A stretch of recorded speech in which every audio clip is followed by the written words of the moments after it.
This is the way the world could end. Please, show some mercy. With ice. With a kiss. With venom.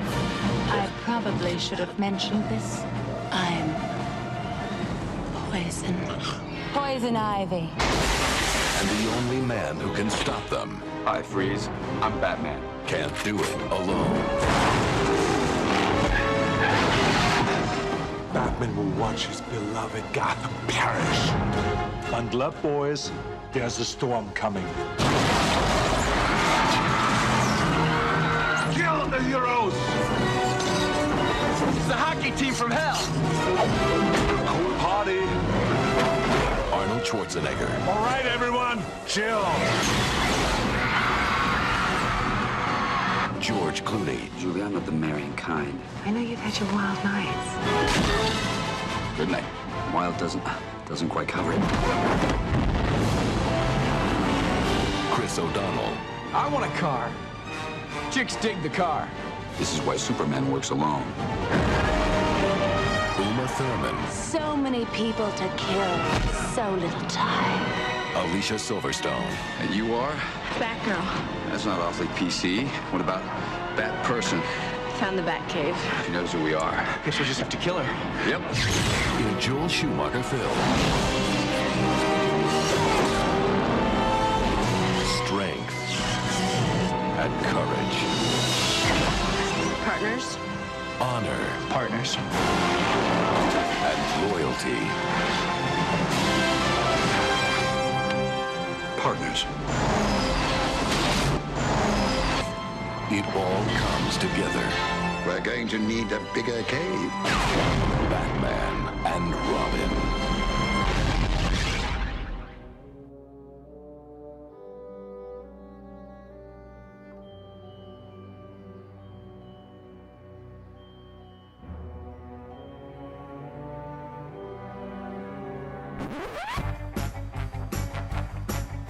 Watching every feature film that stars a certain Kid Crusader. Batman!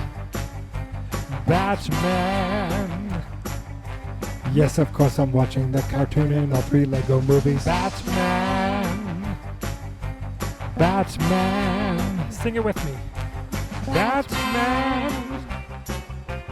Batman! This is big screen Batman!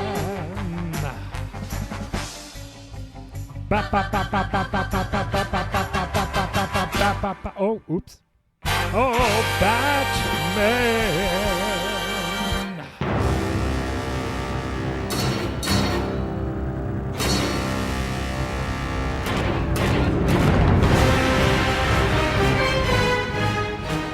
It was either my sophomore or junior year of high school. I was taking chemistry. And we had a test, and I got a 7. Not 7 out of 10 or 7 out of 20. My grade was a 7%. Other people got 90s, 100. I got a 7. And I thought to myself, well, am I ever going to feel stupider than this moment? And God willing, it took a long time for me to feel more stupider than at that moment. I have to say, at the time, I was laughing my ass off in class, showing it off to people. But today I feel a new level of stupid after watching this truly terrible movie. How bad is Batman and Robin? Well, it is so bad that to me, this is the highlight of the entire movie. Gotham City for the ghetto, ghetto. Gotham City for the ghetto, ghetto. Yo, everybody's talking about the good old days, the good old days. Everybody's talking about the good old days. I remember when me and my brothers, we used to sit up on the porch. Yes, Mr. Robert Kelly, also known as R. Kelly. Producer, singer, rapper, kidnapper, abuser, kook. Apparently, he wrote a song for a Batman soundtrack that has nothing to do with Batman. It's talking about himself. No food on the table. I think he talks about barely owning a Cadillac.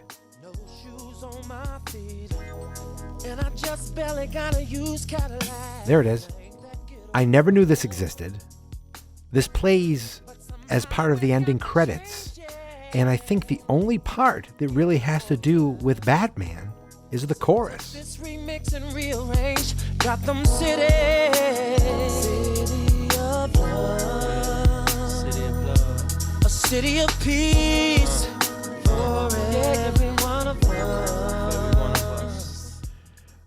Gotham City, a city of love, a city of peace for everyone up above. I mean, first of all, those lyrics are garbage.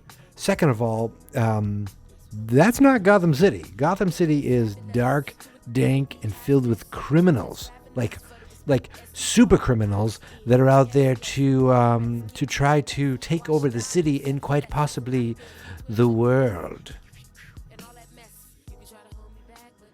We've come a long way from Bat Dance. Look, if anything good comes out of it, it's 7 minutes that I haven't had to talk about this movie yet.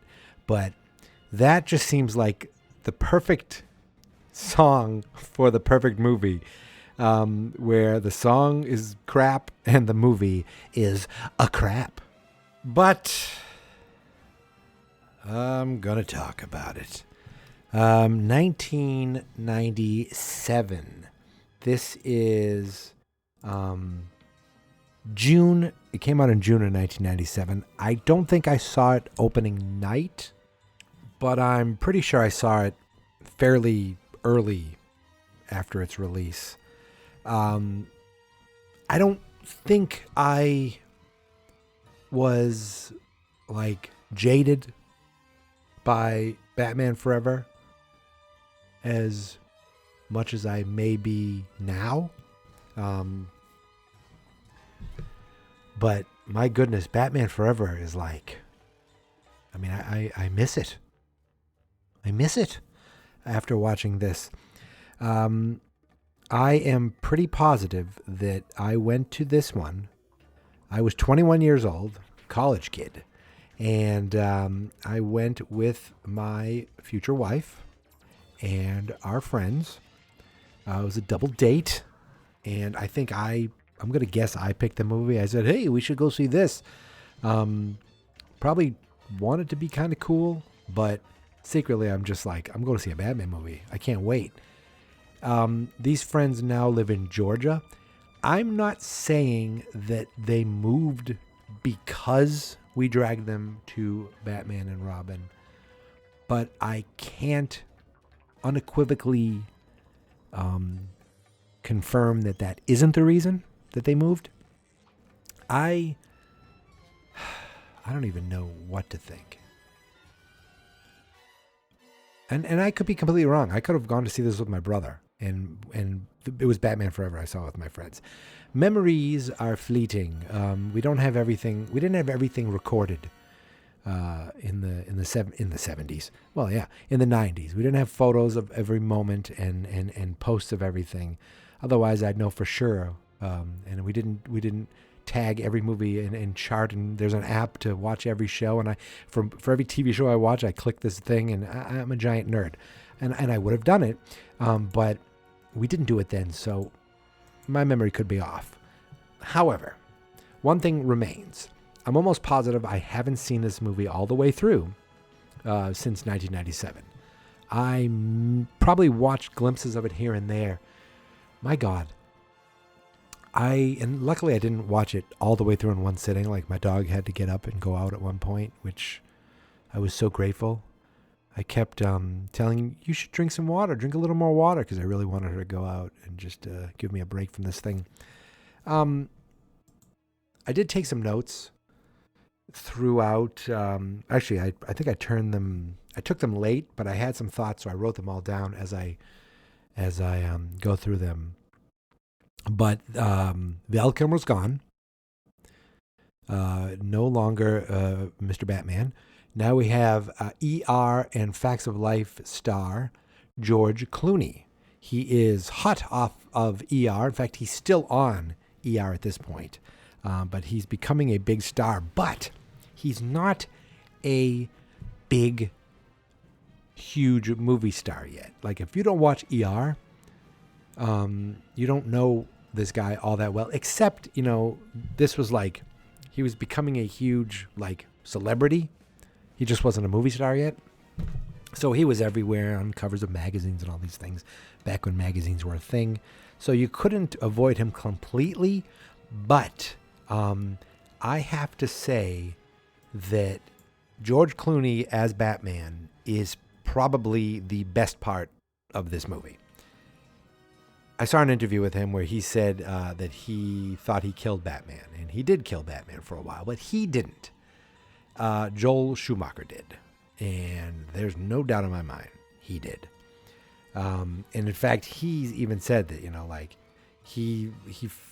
he knows that he did bad. Like, he knows he didn't do a good job. I saw some quote somewhere exactly. And it didn't surprise me that this was a bomb at the box office. I don't think it made its money back. I think it had a huge budget, and it maybe if you consider all the marketing, I think it did not make its money back. In fact, this was 1997. You had to wait 8 years to get another Batman movie. Think about it. You had to wait 8 years for a new Batman movie, when this was the fourth Batman movie in an 8-year span. 89, 92, 95, 97. In fact, what was it, 89, 92? Was it 92, right?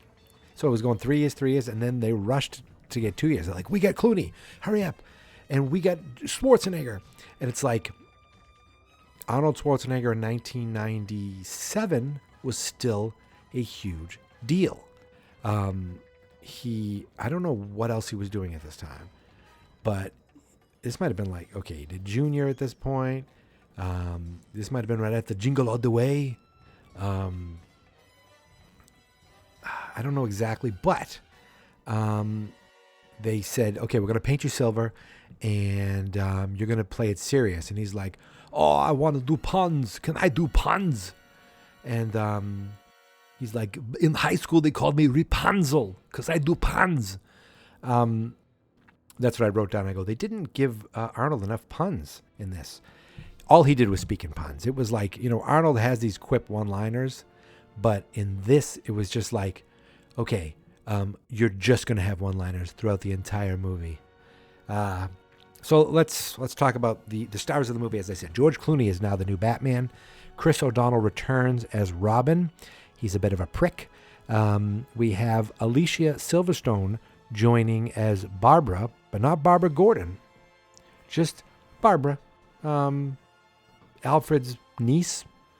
Not grandniece. Niece. I'm going to talk about that. I took some notes. She becomes Batgirl because, she wants to be Batgirl, so now she's Batgirl. Then we have as the villains, Uma Thurman as Poison Ivy, and Arnold Schwarzenegger as Mr. Freeze. And, you think, wow, big stars like Uma Thurman and Arnold Schwarzenegger and George Clooney and Joel Schumacher's back. And they said, let's make it bigger and brighter. Batman Forever was just a little too low key.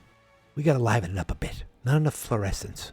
Not enough giant statues of men holding giant white balls. I don't even know what that was. It was like, At one point, you see these giant arms coming out, and there's this thing, like this like man statue holding giant white balls. I don't know if they're lights. I don't know what they were, but it was weird. Like even the planetarium that played way too much of a part in this movie was like held up by, I was trying to figure out how do people climb up this thing. It looked like it was just held up by two arms. Very weird production value. And I've said it before and I'll say it again, at least in these movies. Now, I saw Joel Schumacher, which isn't his name. Joel Schumacher, I mean, he directed movies that had action in them. But for some reason, I mean, this has to be it. This has to be the explanation. We're making a comic book movie. We're going to bring a comic book to life. And his idea of comic books are bright and silly. And he's probably thinking of the 66 show. Like if you thought of just the 66 show, and then this was the first Batman you saw, you'd think, oh wow, they basically took that show and made a big giant Hollywood spectacle of it. But the fact that this is somehow in the same world that the Burton movies are is mind-boggling. And really the only thing that brings this together is the Pat Hingle's Commissioner Gordon and Michael Goff's Alfred. So we got Alfred and we got Commissioner Gordon, and then that's it. Then it's just a whole new world. I mean, everything's different. The Batmobile is different. The suits are different. And okay, the suits will change, and the suits can change. That's fine. But it was just, I don't know. It's just the fact that this is in the same world. So I'm just going to go through some of my notes, and that'll probably spark some discussion in my head. Too campy, terrible action. The wire work makes things look fake. So like Batman would come in and he'd float a little too weird, or Robin would jump a motorcycle and it would just float weirdly in the air. At some point, Mr. Freeze like grabbed a vine and he swung up somehow. Like it was very strange. I also wrote, okay, so the Mr. Freeze stuff. So Mr. Freeze already is Mr. Freeze. He's already a bad guy. He's already this is literally the formula from the last movie. He's already a bad guy. He's already doing stuff. He's already stealing things. And we see through some footage how he became Mr. Freeze. He fell in like a vat of cold liquid, and he was trying to find a cure to his wife's disease, and he fell in this liquid somehow. They didn't really say what it was, I don't think they really said why he fell in. And after he fell in, he got angry and became a mad man, I guess. But he has to wear the suit to keep his body at a core temperature, otherwise he will die. So he's already, and that's basically Two-Face. We saw Two-Face was already established. And was it right away that they went and there was like ice skating, and Batman and Robin put on their suits. We get real close-ups of the codpiece and the ass. I don't remember seeing the nipple, but I remember it being much discussed. And then the thing that was weird, now I understand the Batman 66 show would be like he had everything he needed, like shark repellent spray or anything he needed. But at one point, Batman and Robin at the same time tap their feet together and ice skates pop out so that they can skate with the with Mr. Freeze's henchmen. And that happened. They had ice skates and they skated, and the ice skates were built into the suits. I mean, how much does that come up that they needed to, like, I can just picture like Christian Bale going to Lucius Fox and be like, you know, I couldn't get to them. If there was just some way that I could have moved faster on the ice, I would have gotten to him. I could just, and then Lucius Fox be like, I can't do a Morgan Freeman, so that was it. I can't do a Christian Bale either, but I'm not going to try to do a Morgan Freeman. All right. So I actually took notes out of order because I wrote rubber lips are immune to your charms. I wrote that. That's pretty early. So once they realize what Poison Ivy's doing, that her kisses could be poisonous, their way to get around it is to put rubber lips over their lips. So when she kisses them, they don't. She doesn't give the poison. But what if, like, she slips a little tongue? I mean, I don't understand. This movie was meant to be, to me, this movie is a farcical. In other words, it's supposed to be this giant, campy, farcical, fun roller coaster ride, which is not what we had in the originals, the original two. There was some camp, but it wasn't like, it was just a different aesthetic. But this time, it's like we're going full bonkers. We're gonna go like crazy. But the problem is the execution was shit. I also, my note, Poison Ivy just turns into Poison Ivy. So Uma Thurman, now we have the exactly, almost to a T, Uma Thurman like Edward Nygma. So we got Jim Carrey, who's something happens. He ends up killing his boss, and he turns himself into the Riddler. So that's a little different, but it's the same thing. Where now this is someone we see before they become their arch villain personality, and we have one that's already established. So this time she is in South America. She is a botanist working for a scientist, and she's talking about the creation she has that I think is supposed to help she's using it for plants, and for some reason she's calling it venom. That's dumb. And because I don't think that's what happened, right? And she works for John Glover, who, come on. John Glover, I fell in love with him as Lionel Luthor on Smallville. Obviously, I saw him in this first. I saw him in Gremlins 2 first. But he's always fun. Even in this, he's fun, but it's just dumb.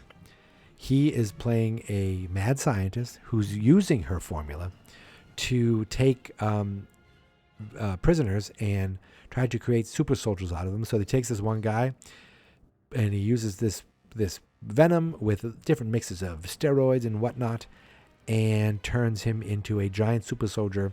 He puts a wrestling mask over his head, and boom, I call him Bane, the Bane of humanity. And he's there to sell to the highest bidder. You want more of these? You want to make your own super soldiers? He's basically selling them to dictators, terrorists, anything like that, world leaders, I don't know, in his giant, fluorescent workshop. And while he's doing this, right in the next room, Uma Thurman is working on her stuff. So she goes and visits him, and she's like, "You're making super soldiers. This isn't right. I'm going to turn you in." And he's like, "Oh, then you have to die." Again, which also kind of goes back. Then that reminded me of Max Schreck and Catwoman. He pushes her over, because that's what you do in Batman movies. And then he pushes this table of chemicals over her. And he's like, "Yes, have all the acids and poisons eat through her." And so she, somehow it makes a hole in the ground, and she sinks into the ground, and you think she's dead. But no, she's not dead. She is transformed into a 40s movie star. She comes out of the earth, just like this, completely now in the Poison Ivy persona. Now, she doesn't have the outfit yet, but she's like, "Hey there, good looking, why don't you come up and see me sometime?" Like, she's already has this different way of talking. And out of nowhere, just out of nowhere. And she knows that she can now control plants. I guess she can control plants, or she has these seeds and pheromones she can do. And she's like, oh, yeah, because she's like, my lips are poisoned. And he's like, yeah, baby. She kisses him. He dies. So now she's Poison Ivy. Just like that. So she goes and gets a green suit. And now she's Poison Ivy. But she looks at one of her beakers. And she's like, Wayne Enterprises, huh? We're going to have to get on a plane. Come on, Bane. And from now on, that super soldier that the doctor created is her assistant. Bane now works for Poison Ivy. That's it. That's how you set things up. That is dumb. I wrote, so dumb, Clooney is not even close to the problem. Clooney's, this is just little notes. Chris O'Donnell is very lucky to have a career after this. He's not very good. I didn't think he was very good in this. Maybe just because he whines so much. He's like, I'm going to go out on my own. But like at one point, like they're driving on a statue, which is stupid. And Batman's like, slow down on your motorcycle. I don't want you to get hurt. While they're driving down a statue, all of a sudden he wants him to slow down. And he's like, no. And he disables the motor, which makes Robin slide along and almost die anyway. And then Batman takes off after Mr. Freeze. And Robin looks up and he goes, nah! And I was like, oh, that is bad. So yeah, that's my note there. Clooney, I said he's very lucky to have ER. This could have crippled him, but I said I don't think Val Kilmer would have been able to do this movie. I don't think he would have been as good in this. I'm picturing Val Kilmer doing the exact same things, and Clooney's just a better actor. So Clooney's like bedside manner with Alfred. I don't know if I couldn't see Val Kilmer doing that stuff. Elle Macpherson's there. Yep, that's it. I said I wish they'd let Mr. Freeze do more cold puns. Sure, yeah, that. I wrote down Alicia Silverstone is a marginal actress at best, or maybe it's just this movie. It could be that this movie is just painting everyone in a bad light. But, you know, besides the character choices, Uma Thurman and Arnold Schwarzenegger are acting fine. They're doing okay jobs. They're just over-the-top, campy, hammy, silly, goofy, and I don't like it. But they can perform. Like, they're performing. They're working. Where Alicia Silverstone, I don't know. She's just like, hi there, Uncle Alfred. And, you know, right away it's like, hey, when she shows up and Chris O'Donnell's like, hey, I hope you're here for me. He should have grabbed his collar, went, nyang, nyang, nyang. So, okay. She is, I'm going to guess, in the movie, 18 years old. That's going to be my guess as far as what the age of the actress is, or the character is supposed to be. Alfred is 206, I believe. Or let's say Alfred's 75, okay? Or even, yeah, we'll say 75. So at one point, she goes in to see Uncle Alfred. Now, I have uncles and aunts that are my mother's uncles and aunts, and I call them aunt and uncle. That's just your great aunts, great uncles. That's not what's going on here. So at one point, she goes in and Alfred starts telling her about his brother Wilfred. Now, it's Wilfred Alfred. I bet in the comic books this is a thing. I have no idea if Wilfred Pennyworth. I'm gonna actually look it up. Wilfred Pennyworth. Wilfred Pennyworth was the oldest brother of Alfred Pennyworth, and yes, I had a feeling he was around. Yeah, he's been in comic books. Okay. His first appearance was in 1969. Actually, his only appearance looks like it was 1969. Okay, so there is a connection here, but I don't know. Just seeing it on the screen and seeing that Wilfred is a butler for someone in India, I think it was. So apparently the Pennyworths are a family of butlers. They enjoy buttling. And I wonder if anyone's watched that Pennyworth show. I think it's on Epix or Stars. I have been meaning to check that out. I've heard, well, it's the same people who did Gotham, and I really liked Gotham. I'll talk a little bit more about that later. But yes, a family of butlers. But anyway, he also looks at this photo of this woman. It looks like it was like the photo was taken in like 1956, right? And it's like an older woman. I mean, it's not a kid. I mean, it's a woman that's at least in her 30s there in this photo. And she's like, oh, that's a picture of my mother. So I understand that Burton loved to do timeless, but this movie is anything but timeless as far as I'm concerned. This movie's very 90s. And that would mean that she had this kid in the 80s, and I'm going to guess she's a couple years younger than Alfred. So she probably had Barbara when she was 50, I'm guessing. And it was a miracle birth. And they were so excited that they brought her someplace and went for a drive, and then they crashed and died. I'm just guessing. But she had to be really old because then she named her daughter Barbara. And that name is also pretty antiquated. I don't know how many Barbers there are. Again, this is the 90s, so she was born, if this was 97, she was probably born in, we'll say 79. Maybe Barbara was still a thing. I never went to school with any Barbers. But yeah, like it was just weird in the time of the whatever the photo was. It just didn't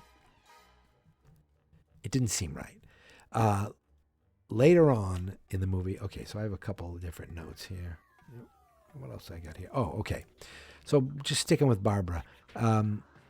She knows her uncle is sick. And it turns out that the uncle has McGregor syndrome, which I'm sure the name means something. But it's also the same thing that Mr. Freeze's wife has. Oh, plot point. At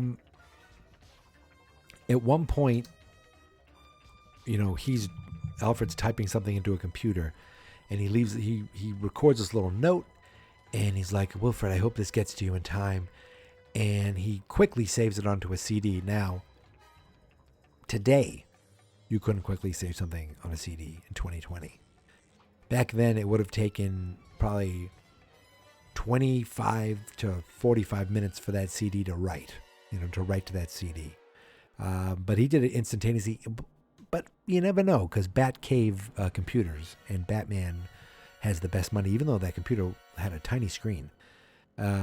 He saved all these things to a disk, and he says to Barbara, I want you to deliver this to your Uncle Wilfred. I want you to somehow find this and get this to him. It's imperative it gets to him. And please, do not open it and do not read it. So what does she do? She gets out of the room. He's like, I'm sick. He goes, lies down. She's like, I'm going to check your computer, and I'm going to go through everything you told me not to do. And for some reason, the screen on this computer reflects a perfect reflection on her face. It projects like a projector. So all the schematics for the Batmobile, the Batcave, the Batsuits, and the Bat, for some reason it ends with the Batman and Robin logos for marketing purposes. So if anyone finds this, they can figure it out pretty easy by a terrible password that Alfred had. And now Barbara knows everything about everything. And what's the password? Well, Barbara's mother is Margaret, but the photo was signed Love Peg or something. And Barbara was like, Peg? I guess I was older when I realized that my Aunt Peg was actually Margaret. I had no idea that Peg is like a nickname for Margaret. I don't know. I have no idea why it is. I just know that it is. And you think if it's your mother, other people might have called her Peggy or Peg at some point. But again, I'm not sure how old she was when they died. She didn't really care. She's like, yeah, they died in a car accident when I was young. Alfred basically took care of me, which means Bruce Wayne took care of you. Okay. She has a little bit of the Robin bug in her, like she likes to take the motorcycles out. But I feel it was a weird thing where, if I'm wrong, she takes the motorcycle out one night, okay? And then she brings the motorcycle home and Chris O'Donnell finds her. But in that time frame, I think a whole day goes by. I feel like there was a scene with sunshine and then darkness. So I don't know if it's just she's been doing it every night and he caught her this time. It was a weird, they didn't establish it. It was weird. It was poorly done, much like many things in this movie. But she actually goes like, "Hiya!" to fight him off because she didn't know who was attacking him. And she's like, "I'd just like to take her out for a drive. No big deal, no big deal." Let's see, what else do I have here? I wrote, Uma is having fun, but the way she became a 40s movie star actress is weird. Yeah, that is weird. Okay, so I told you that Barbara Batgirl finds the schematics. So what does she do? She goes right down to the Batcave, and she sees everything, and all of a sudden it's intruder, and for some reason, the intruder alarm is Alfred's face, and it is...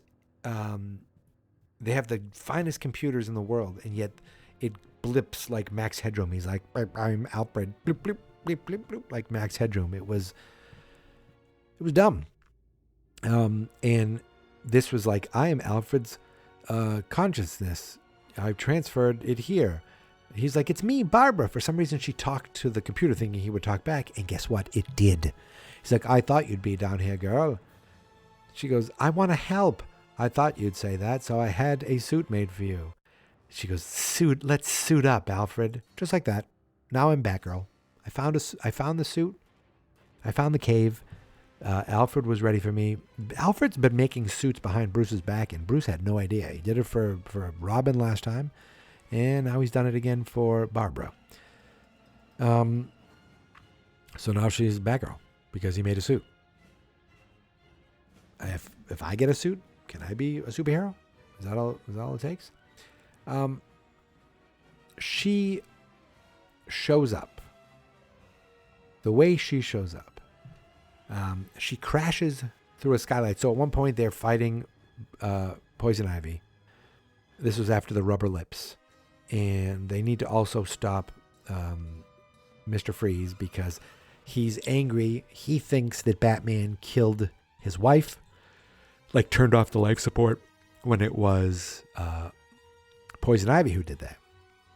Even though, so she returns with the necklace, and she's like, "Look, Bruce Wayne killed your wife. I was too late." So now he wants to kill the entire world, meaning he wants to freeze the whole world. And she wants to start over. They're going to be Adam and Evil, another pun. But while they go there to fight her, out of nowhere, on the roof of this building, because I guess the computer can tell her where they are. That's fine. Batgirl crashes through the skylight, drops about, I'm going to say roughly 50 to 80 feet, lands on her feet, no problem, just like, "I'm here," and starts fighting Poison Ivy. And she's like, much like Freeze's wife, I'm the only lady that should be around here. That's why I got her out of the picture, see? Which, of course, was recorded and shown to Mr. Freeze later to prove that Batman didn't kill her. And she's like, "I don't think so," basically. And she's talking about her, like she's talking, and Poison Ivy's just sitting there letting her talk while they're fighting. And then at one point, like they're kicking each other, hiya, hiya. She hits Poison Ivy. Poison Ivy falls back onto her plant that she was sitting on. This was like her throne, and the plant closed up and ate her. What the F was that? The plant just closed up and ate her, and she was done for. Her own plant ate her. Her throne, her chair, ate her. I don't understand it. I don't get it. I don't like it. And that's it. Next time we see her, she's in Arkham Asylum. Now, at the same time, there is this, and then Batman's like, "Looks like we've got company." And now let me tell you something. Alicia Silverstone's been staying in their house for at least a few days, if not longer. she's got you can't really disguise her hair. Let's put it this way. If you know her and you look at her, then you go, oh, there she is wearing a mask. Even if she's got like a hood on, maybe that would cover things up a little. But her hair is her hair. She doesn't have any bat thing going on right now. She just has this little eye mask, much like Robin. His hair showing, his head showing. And she goes, Bruce, it's me, Barbara. And they were like, he was like, what? Like, he didn't know that this was Alicia Silverstone. This was Barbara Pennyworth, or whatever the hell her name is. The mask worked to the point where Batman couldn't recognize her. Very, very dumb. And then she's like, I'm here to help. The more the merrier, I'm helping. And just like that, she's Batgirl now. And she goes off to help them. They go to this telescope. Now, this telescope was like a big thing in the movie. Like, they're donating. I don't even know what the hell they're doing. But the telescope is this cool thing where you can see pretty much anywhere on the planet based on mirrors. So there are satellites all over the world that have mirrors on them that are bouncing signals or bouncing visuals, or I guess you won't have to get the planet in the way, so you can always check the stars. I don't know. It's dumb. But the same telescope, I believe Mr. Freeze uses to turn into a giant freeze ray using the mirrors. The same telescope that I believe then Batman uses to turn into a giant sun ray. They find that where it is sunny, and they have the sun bounce off these mirrors all the way to Gotham. You think that would burn things up, but no, it worked fine. And they shot the sun rays at these people and that were frozen, and they perfectly were thawed out, melted, and saved. Anyone else miss the R. Kelly song besides me at all? Like, I can't believe I've even talked this long. I was like, well, I'll talk for 10, 15 minutes. And, that'll be enough. But now I've gone for almost 40 minutes of just me talking. Never mind all the other things. Yada, yada, yada. So they save Mr. Freeze. So basically, they finally, they save everybody, fix Mr. Freeze. And he's like, why don't you kill me like you killed my wife? I don't know why. I'm French. I'm Arnold Schwarzenegger. He's like, I didn't kill your wife, Arnold Schwarzenegger. And then he showed the video, the perfectly edited video of the same angle we saw Uma Thurman say it, just like, he got a hold of the dailies. And then he's like, but we found her. She's still alive. He's like, oh, she's still alive. Yeah, she's still alive. And we're going to move her to Arkham. And you're going to work on her. You're going to be able to continue to work on her while you're there if you help me. Because you said you have a cure for stage 1 McGregor syndrome. And I know someone who has that. And he takes these 2 vials out of his wrist and he's like, one more pun. Okay, I guess so. Take 2 of these and call me in the morning. And he didn't give any instructions on, like, put them in the IV. I thought Alfred had to drink them, take 1 a day, nothing, just hear these 2 things. So Bruce goes home and clips it up to Alfred's IV, and guess what? Alfred's saved. And I wrote down this note, wait, Alfred didn't die? I could have sworn that he died in this movie. I could have sworn, in fact, I think I said in previous, big screen Batman episodes that, at least he got to die in Batman and Robin. He did not. And in fact, he was doing great at the end. Now, Uma's in, Poison Ivy is in Arkham Asylum. Mr. Freeze is in Arkham Asylum. And for some reason, they're cellmates. They're like, we are cellmates. And like, nobody there goes, she tried to kill his wife. Oh, we should make them cellmates. again, that it didn't make any sense. I don't understand why that would happen, but it did. And then the movie ends with they're all, waiting for Alfred to get better. He comes up. He's like, I'm better, Master Bruce. This place is shit. You need to clean it up. And finally, they all decide that Batgirl is staying. They're a team of 3 now. They put their hands in together. Team. And Alfred's like, we're going to need a bigger cave. And then at the end, they have another silhouette of the bat signal and the 3 of them running off. Running towards the camera, and that's how Batman and Robin ends. This was definitely going to be part of like a trilogy, like the Schumacher trilogy, right? I mean, they would have given us a third one.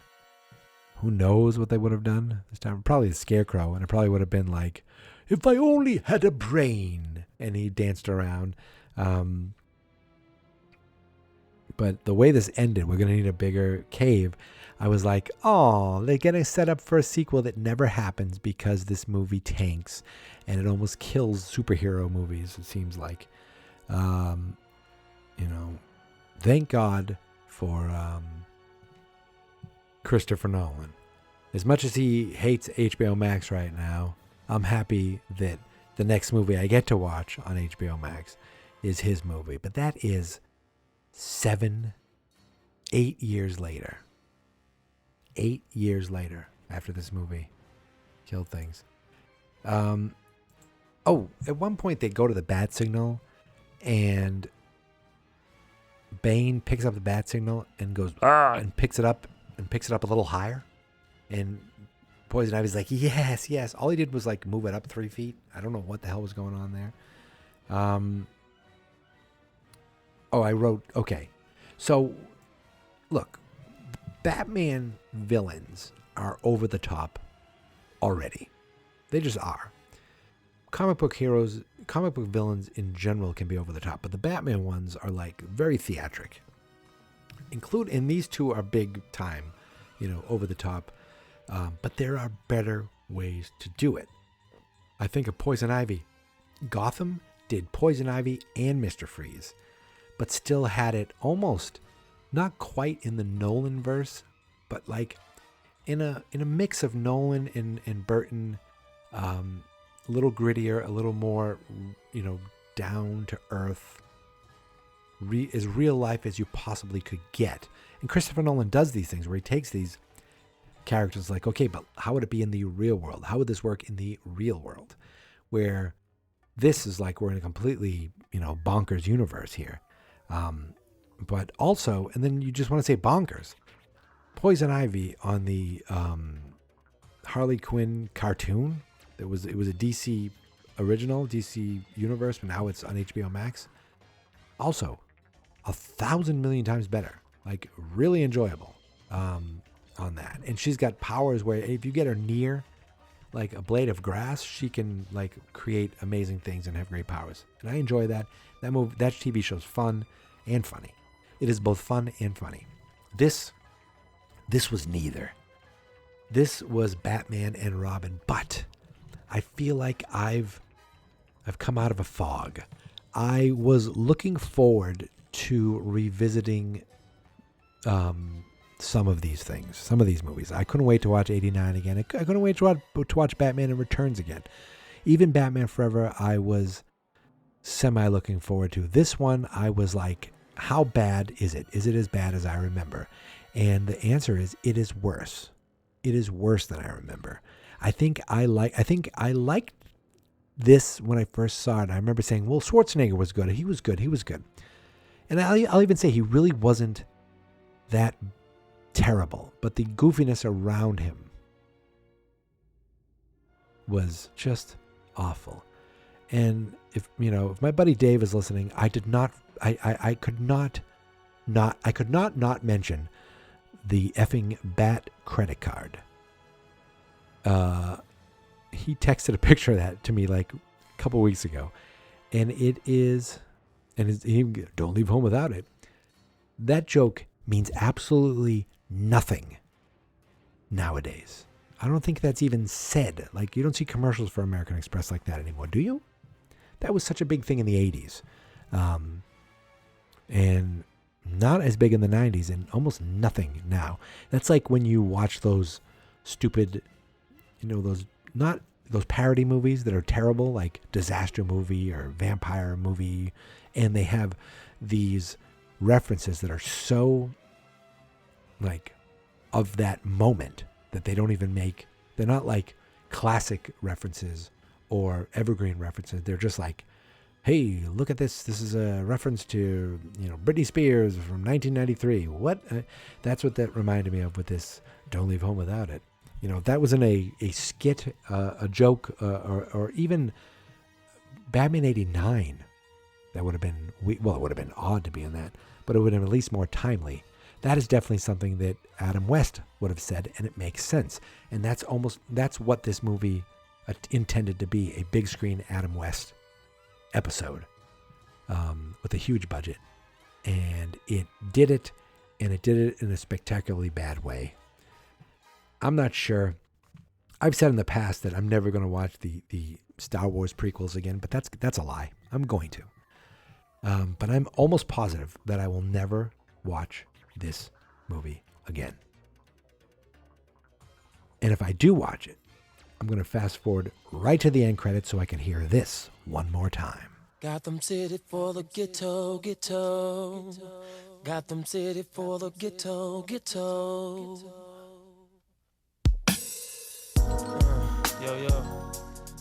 Yo. Thank you so much for listening and subscribing to Geek Mentality, a podcast that this past year I've done more than I've done in any years past. It's a podcast of short little projects that will take either a month or 2 months. We got Movie Month in June. We had Jawgust in August.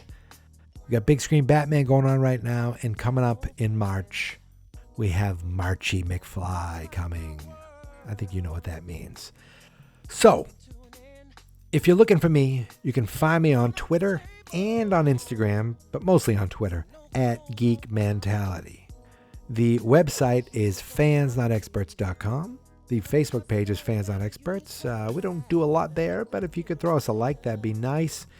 And that's it. The podcast, as I said, is Geek Mentality. And why do I know that? Well, because that's what I call it in my theme song. This is my podcast, I made it. Geek Mentality's what I named it.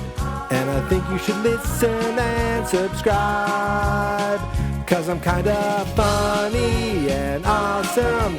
I think that I'm worth your time, and I'm kinda handsome. My mom says, please listen and please subscribe. At least listen to this episode. Fans Not Experts.